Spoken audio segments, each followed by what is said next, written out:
Nancy Pelosi's trip to Taiwan. What was the benefit versus loss and American perspective? Immediate fallout. China is ending cooperation with the U.S. on key issues including the climate crisis, anti-drug efforts and military talks.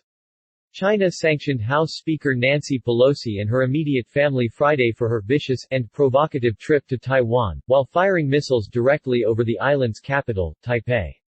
Despite China's serious concerns and firm opposition, Pelosi insisted on visiting Taiwan, seriously interfering in China's internal affairs, undermining China's sovereignty and territorial integrity, trampling on the One China policy, and threatening the peace and stability of the Taiwan Strait, a foreign ministry spokesperson said. Pelosi remained defiant when she wrapped up her Asia tour, insisting it was ridiculous that her supportive trip to Taiwan had sparked such an alarming escalation by Beijing.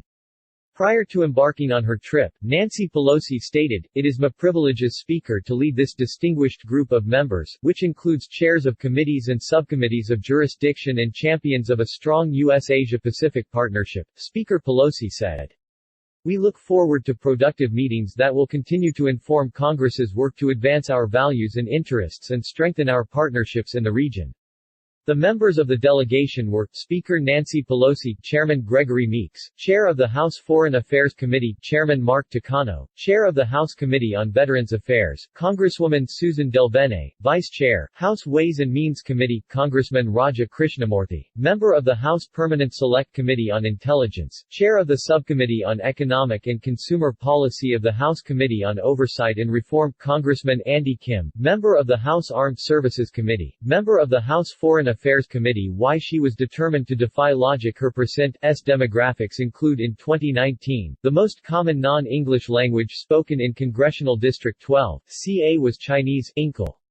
Mandarin, Cantonese. 15.4% of the overall population of Congressional District 12, CA are native Chinese, Inkle.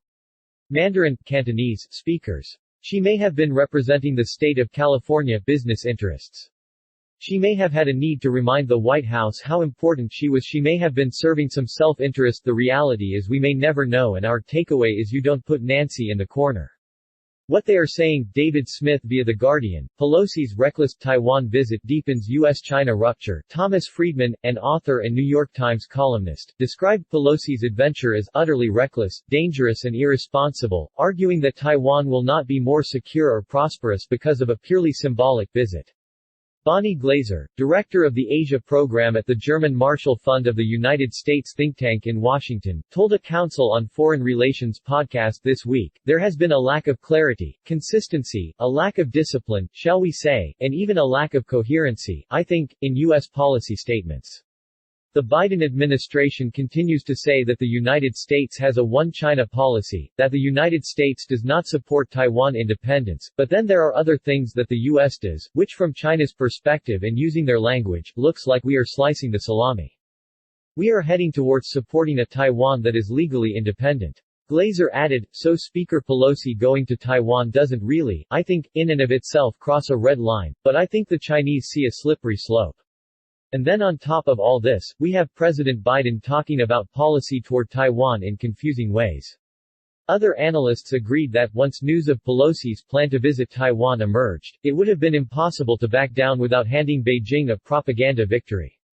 Official State Department directive, the United States approach to Taiwan has remained consistent across decades and administrations. The United States has a long-standing One China policy, which is guided by the Taiwan Relations Act, the 3 U.S.-China joint communiques, and the 6 assurances. We oppose any unilateral changes to the status quo from either side. We do not support Taiwan independence, and we expect cross-strait differences to be resolved by peaceful means. We continue to have an abiding interest in peace and stability across the Taiwan Strait. Consistent with the Taiwan Relations Act, the United States makes available defense articles and services as necessary to enable Taiwan to maintain a sufficient self-defense capability, and maintains our capacity to resist any resort to force or other forms of coercion that would jeopardize the security, or the social or economic system, of Taiwan. We all need to strive to do better. We consider this another sad state of affairs with what the world is facing. The Madam Speaker felt this trip was imperative. All comments are sincerely invited. Help us understand what we are missing.